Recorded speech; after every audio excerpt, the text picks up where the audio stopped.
1995 году, когда создали студию звукозаписи, очень мало было певцов, вообще просто не было. Мы пришли, была такая радиостанция Виктория Саха, у них были записи Лобанова, Барашковый?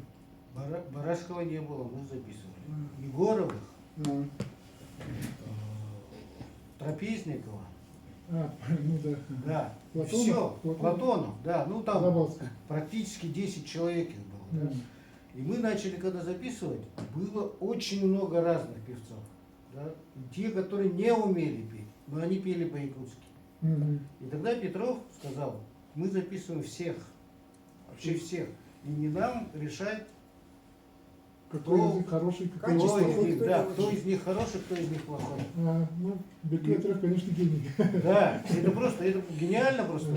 И тогда мы выпустили вообще всех. И это движение пошло. Сейчас, вот, допустим, на тот момент я знал всех исполнителей якутских. Всех, от и до. Прямо песни все.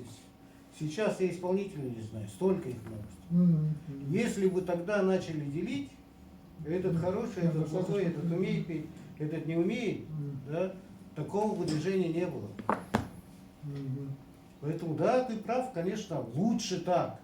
Но чтобы было массово, должно быть все. Да, можно В том числе добавить, плохое. пожалуйста? Да, давай В том согласна. Да, числе у меня, в плохое. общем, такая история, такая